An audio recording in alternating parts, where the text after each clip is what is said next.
on Easter Island, Rapa Nui, one of the most isolated inhabited places in the world. It's famous for its giant statues.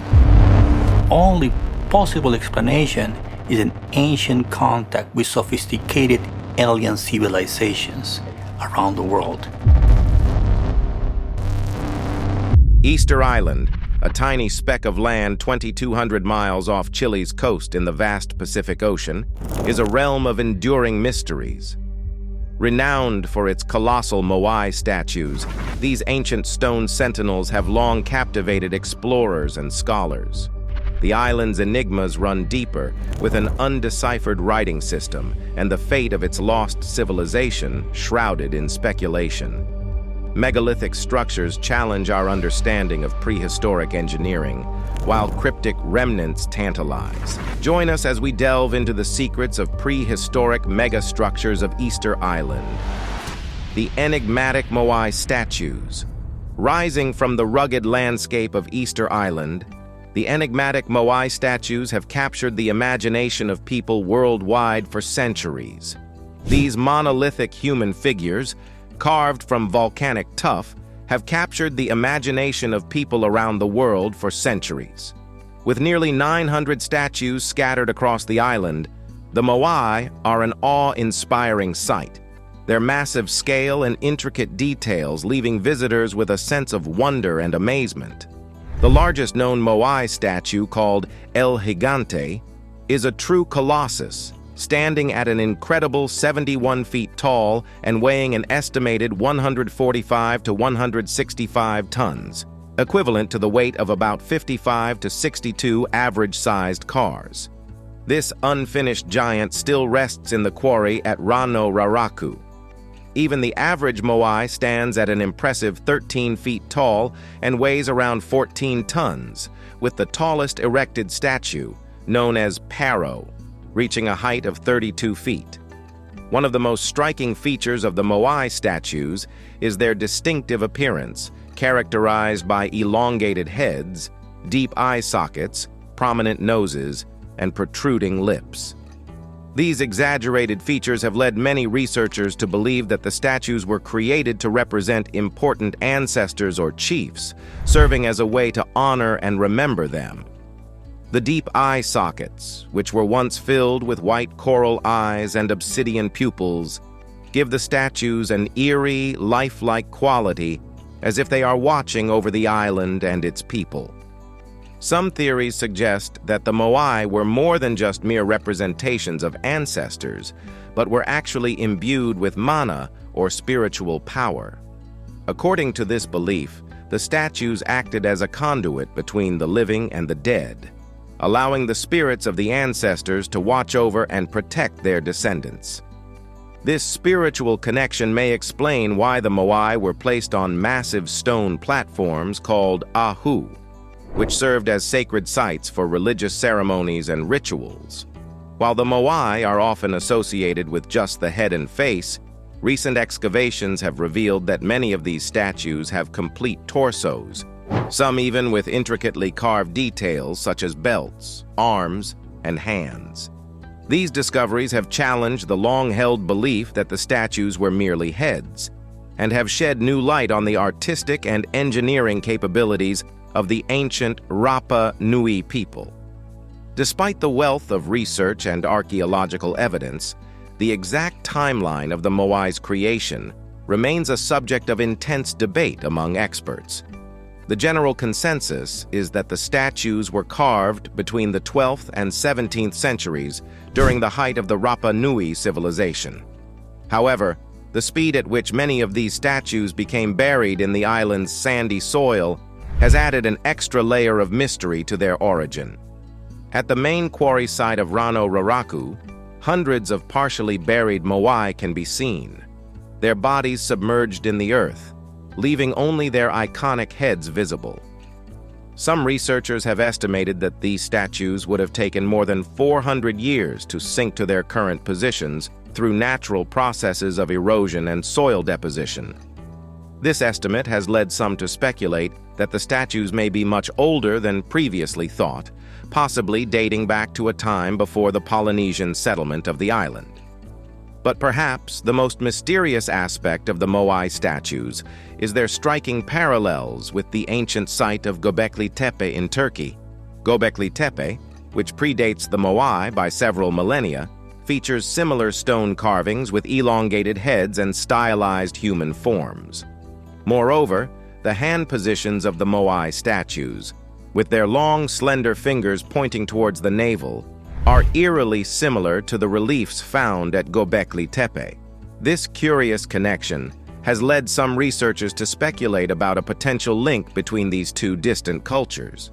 Could it be that the builders of Göbekli Tepe and the creators of the Moai shared a common ancestral knowledge or belief system? The fact that both Easter Island and Göbekli Tepe were once considered sacred centers, with Easter Island being known as Tepito o Tehenua, or the navel of the world, only adds to the intrigue.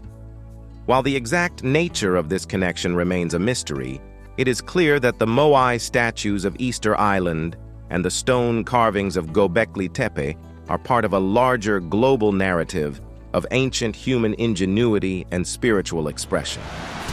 European discovery and tragic encounters. The first recorded European contact with Easter Island occurred on April 5, 1722, when Dutch explorer Jacob Roggeveen and his crew spotted the island on Easter Sunday, giving rise to its modern name. Upon approaching the shore, the Dutch sailors were astounded by the sight of the majestic Moai statues and the island's unique landscape. Roggeveen described the Moai as remarkable, noting their size and the skill required to create them. The initial encounter between the Dutch explorers and the Rapa Nui people was friendly, with the islanders welcoming the visitors and offering them gifts of food and clothing. However, the situation quickly turned violent when a misunderstanding led to the death of a dozen Rapa Nui at the hands of the Dutch. This tragic incident marked the first contact between the two cultures and foreshadowed the devastating impact that future European visits would have on the island's population and way of life.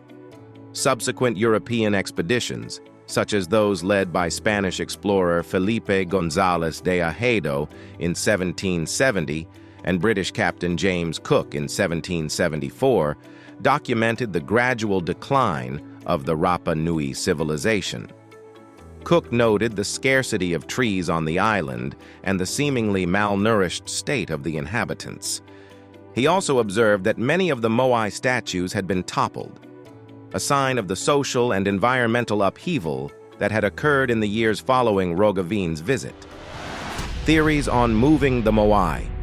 One of the most enduring mysteries surrounding the Moai statues is how the ancient Rapa Nui people managed to transport these massive stone figures from the quarry to their final resting places across the island.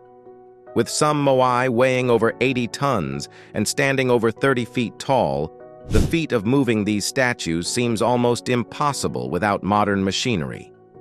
Theories about the transportation methods used by the Rapa Nui have been the subject of much speculation and research. One popular theory suggests the statues were moved using a system of wooden rollers and sleds.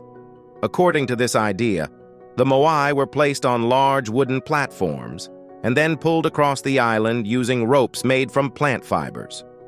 The logs would have been constantly replaced as they wore down, creating a kind of conveyor belt system.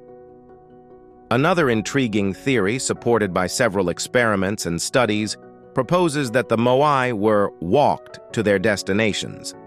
This method involves attaching ropes to the head and base of the statue and then rocking it back and forth, causing it to pivot on its base and move forward in a walking motion. In 2012, a team of researchers successfully demonstrated this technique using a 10-foot, 5-ton replica Moai, showing that it could be moved with relative ease by a team of just 18 people. Evidence supporting the walking theory can be found in the unique shape of the Moai bases, which are curved and angled in a way that would have facilitated this rocking motion. Additionally, the discovery of unfinished statues along ancient roads suggests that the Moai were indeed transported in an upright position, as they would have been easier to carve and shape before being moved. The mystery of the Puka. Perched atop the heads of some of the majestic Moai statues, the Puka or top-knots add an extra layer of intrigue to the already mysterious landscape of Easter Island. These cylindrical hats, weighing up to 13 tons each, were carved from red volcanic scoria sourced from the Moai Quarry, located about 7.5 miles away from the main Moai Quarry at Rango. The vibrant red color of the Puka stands in stark contrast to the grayish-black volcanic tuff used to create the Moai, making them a striking and enigmatic addition to the statues. One of the most perplexing aspects of the Puka is that they were not part of the original Moai design. Archaeological evidence suggests that the Puka were placed on the statues centuries after their initial construction, between 1200 and 1500 CE. This has led researchers to question the purpose and symbolism behind these distinctive hats. Some theories propose that the Puka represent the hairstyles of the ancient Rapa Nui people, who were known to have long hair tied up in topknots. Others speculate that the red color of the Puka held spiritual or cultural significance, possibly symbolizing power, prestige, or even divine status. The Puka could have also served as a way to distinguish certain Moai or to signify the importance of the individuals they represented. Interestingly, the Puka were not distributed evenly among the Moai. While some statues boast impressive topknots, others remain bareheaded. This selective placement of the Puka has led some researchers to suggest that they may have been associated with specific clans, lineages, or societal roles. The presence or absence of a Puka could have indicated the status or rank of the individual represented by the Moai. The precise method used to transport and place the Puka on top of the Moai remains another mystery. Given the weight and size of these hats, it would have required considerable effort and ingenuity to lift them onto the heads of the statues, which stand up to 32 feet tall. Some researchers suggest that the Puka were rolled up ramps and then secured in place using a system of ropes and pulleys, while others propose that they were placed on the Moai before the statues were raised to an upright position. Adding to the intrigue surrounding the Puka is the fact that many of them were later intentionally damaged or removed from their respective Moai. This destruction of the topknots is believed to have occurred during a period of societal upheaval on the island, possibly related to the depletion of resources and the breakdown of the island's ecological balance. The deliberate toppling of the Puka may have been a symbolic act of rebellion against the established order or a manifestation of the islanders' changing beliefs and priorities. The Moai Quarry at Rango. The birthplace of the iconic Moai statues, the Rango Quarry, is a fascinating site that offers valuable insights into the creation and construction of these monolithic figures. Located on the eastern side of Easter Island, the quarry is a massive volcanic crater filled with hardened ash, or tuff, which provided the perfect material for carving the Moai. The Rango Quarry contains around 400 Moai in various stages of completion, ranging from rough, unfinished statues still attached to the rock face to nearly complete figures ready to be transported to their final resting places. The largest unfinished Moai, known as El Gigante, would have stood an astonishing 65 feet tall and weighed over 270 tons if completed, dwarfing the largest erected Moai, which stands at 32 feet tall. The quarrying process involved careful planning and skillful execution. First, the ancient Rapa Nui people would select a suitable section of the rock face and outline the shape of the Moai using sharp basalt tools. They would then carve out the statue's features, working from top to bottom, and gradually separate it from the rock face by chiseling a narrow trench behind the figure. Once the Moai was nearly complete, it would be lowered onto a prepared pathway and then transported to its intended location. The tuff used to carve the Moai was relatively soft and easy to work with when freshly quarried, but hardened upon exposure to air. This allowed the skilled artisans to create the intricate details and features that define the Moai's distinctive appearance. The carvers used a variety of tools, including basalt chisels, obsidian blades, and pumice rubbers to shape and refine the statues. Remarkably, the Moai Quarry not only served as the primary source of stone for the Moai, but also acted as a workshop and a sacred site. Many of the incomplete statues bear petroglyphs, or rock carvings, depicting animals, geometric designs, and even representations of the Birdman cult, which emerged in the later stages of the island's history. These petroglyphs provide valuable insights into the spiritual beliefs and cultural practices of the ancient Rapa Nui people.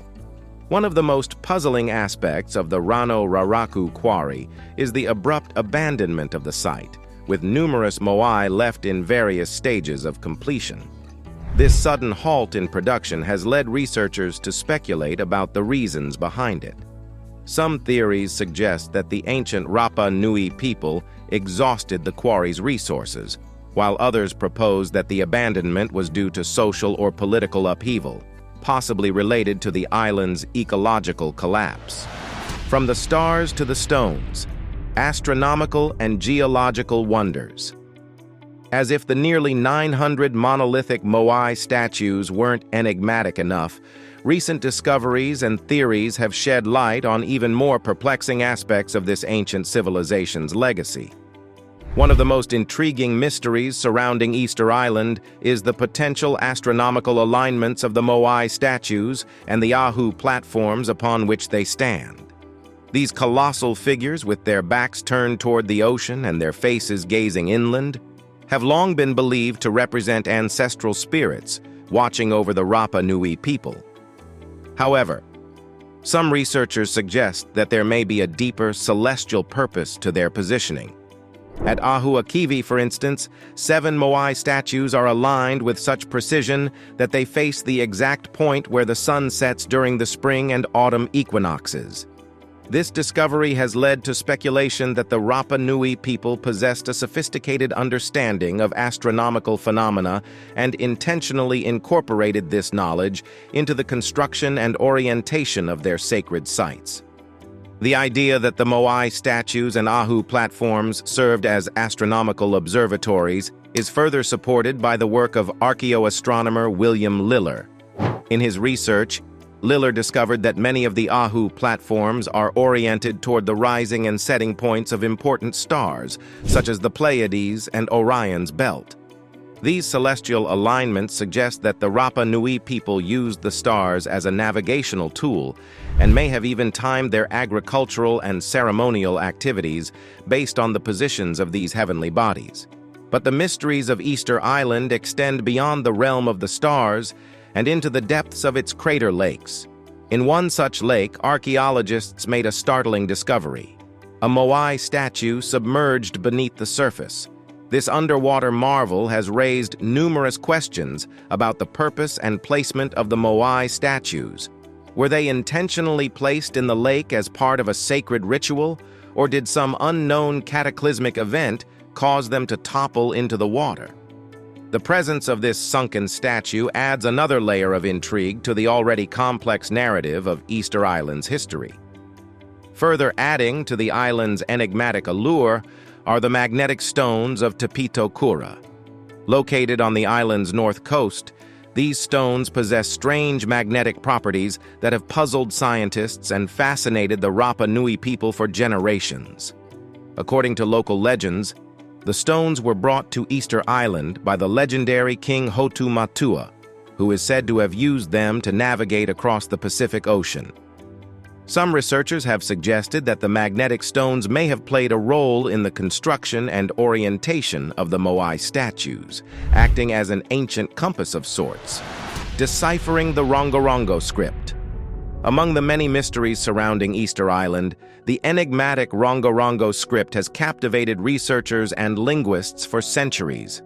This unique writing system, consisting of intricate glyphs carved into wooden tablets and other artifacts, is believed to be the only known written language of ancient Polynesia. However, despite numerous attempts to decipher the script, its meaning and content remain largely unknown. The Rango script is composed of hundreds of distinct glyphs arranged in reverse boustrophodon style, meaning that the direction of writing alternates between lines, with the glyphs facing the direction of reading. The glyphs themselves are highly stylized and include representations of human figures, animals, plants, and abstract symbols. One of the main challenges in deciphering Rango is the limited number of surviving artifacts. Only 26 objects bearing the script have been found, many of which are damaged or incomplete. Additionally, the lack of a bilingual text or a clear context for the script makes it difficult to establish a basis for translation. The discovery of the Rango script can be traced back to the 1860s, when French missionary Eugène Ayrault reported seeing tablets and other objects inscribed with strange symbols in the possession of the Rapa Nui people. Subsequent expeditions to the island, including one led by the famous explorer Catherine Routledge in 1914, managed to collect and preserve several Rango artifacts, which are now scattered among museums and private collections around the world. Several theories have been proposed regarding the purpose and content of the Rango script. Some researchers believe that it may have been used to record genealogies, astronomical observations, or religious rituals. Others suggest that it may have been a form of mnemonic device used to aid in the recitation of sacred chants or storytelling. One intriguing theory, put forth by the archaeologist Thomas S. Barthel, proposes that the Rango script may have been a form of proto-writing, representing a transitional stage between oral tradition and full-fledged writing systems. Barthel argued that the script might have evolved from earlier, more pictographic forms of communication, gradually becoming more abstract and stylized over time. Attempts to link Rango to other Polynesian languages or writing systems have yielded limited results. While some glyphs bear resemblance to petroglyphs found on other Polynesian islands, the overall structure and content of the script appear to be unique to Easter Island. This has led some researchers to speculate that Rango may have developed independently on the island, possibly influenced by the isolation and unique cultural developments of the Rapa Nui people. The connection between Easter Island and ancient Peru. The threads of Easter Island's past stretch far beyond the shores of Rapa Nui, reaching across the vast expanse of the ocean to touch the ancient cultures of mainland South America. One of the most intriguing of these connections can be found in the striking resemblance between the Moai Statues and the enigmatic sarcophagi of the Chachapoya culture in Peru. Known as the Cloud People, the Chachapoya inhabited the lush cloud forests of the Andes, leaving behind a legacy of intricate burial practices and haunting effigies that seem to echo the stylized features and otherworldly presence of the stone giants of Easter Island. The similarities between the Moai and the Chachapoya sarcophagi are truly remarkable. Both feature elongated heads, prominent brows, and angular facial features that seem to gaze out across the centuries with an almost hypnotic intensity. The Chachapoya sarcophagi, carved from wood and clay, were used to house the mummified remains of the deceased, while the Moai are believed to have served as conduits for the spirits of ancestors watching over the living from their sacred platforms. This uncanny resemblance has led some researchers to speculate about the possibility of ancient contact or shared cultural influences between the Rapa Nui and the Chachapoya. While separated by thousands of miles of open ocean, the idea of long-distance voyages and cultural exchange in the ancient world is not without precedent. The first inhabitants, navigators or castaways. The question of how Easter Island's first inhabitants arrived on this remote, isolated speck of land in the vast Pacific Ocean has long been a subject of fascination and debate among researchers. The island, located some 2,300 miles off the coast of Chile, was one of the last places on Earth to be settled by humans, with current estimates suggesting that the first Polynesians arrived between 800 and 1200 CE. One prevailing theory, championed by the Norwegian explorer Thor Heyerdahl, proposed that Easter Island was first settled by South American voyagers who traveled westward on balsa wood rafts. Heyerdahl famously tested this hypothesis in 1947 with the Kon-Tiki expedition, successfully navigating a traditional balsa wood raft from Peru to the Tuamotu Islands in French Polynesia. However, more recent linguistic, genetic, and archaeological evidence strongly supports the idea that Easter Island's first settlers were Polynesians, hailing from islands to the west. The Rapa Nui language, for instance, is classified as an Eastern Polynesian language, closely related to Hawaiian, Marquesan, and Mangareva. The ancient Polynesians were renowned for their exceptional navigational skills, using traditional wayfinding techniques that relied on keen observations of the stars, ocean currents, wind patterns, and the behavior of birds and marine life. These intrepid voyagers traversed vast stretches of the Pacific Ocean in sophisticated double-hulled canoes, settling islands across a 4,000-mile expanse from Hawaii to New Zealand. Oral traditions and legends of the Rapa Nui people also support the Polynesian origins of Easter Island's first settlers. One such legend tells of the mythical figure Hotu Matua, a powerful chief who led a two-canoe migration from the island of Hiva, believed to be located in the Marquesas Islands, some 4,000 miles to the west. According to the legend, Hotu Matua and his followers fled their homeland due to a devastating war and a powerful earthquake that threatened to destroy the island. Guided by the stars and the flight of a sacred bird, they eventually reached the shores of Easter Island, where they established a new settlement and began the task of rebuilding their society. The collapse of Easter Island's civilization. One of the most compelling tales surrounding Easter Island is the story of its ecological and societal collapse. When the first Polynesian settlers arrived on the island between 800 and 1200 CE, they encountered a lush, subtropical paradise teeming with giant palm trees and diverse wildlife. However, by the time European explorers arrived in the 18th century, the island was largely barren, with few trees and a struggling population. Archaeological evidence and paleo-environmental studies have revealed that the ancient Rapa Nui people engaged in extensive deforestation, clearing the island's forests to make way for agriculture, providing building materials for houses and canoes, and transporting the massive Moai Statues. The loss of the island's tree cover had far-reaching consequences, leading to soil erosion, decreased crop yields, and the loss of habitat for native species. The island's once abundant palm forests, which included the largest palm species known to have existed, the Pascalococos disperta, were gradually decimated over the centuries. The palm nuts, measuring up to 2 inches in diameter, were a vital food source for the Rapa Nui people and the now extinct Easter Island rats. As the palm forests disappeared, so did the island's ability to sustain its growing population and the elaborate cultural practices that had developed around the Moai statues. As resources became increasingly scarce, the Rapa Nui society faced growing social and political tensions. Some researchers theorize that the construction and transportation of the Moai statues, which required considerable manpower and resources, may have exacerbated these issues, leading to a breakdown in the island's social structure and economy. Oral traditions and legends of the Rapa Nui people recount a period of intense warfare and conflict between the island's clans, known as the Huri Moai, or statue toppling phase.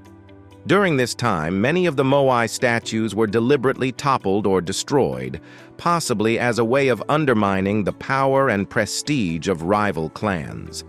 This period of societal upheaval and violence likely contributed to the island's population decline and the erosion of its traditional cultural practices. The sudden halt of statue construction and the abandonment of the Moai Quarry also suggest a significant shift in the Rapa Nui culture.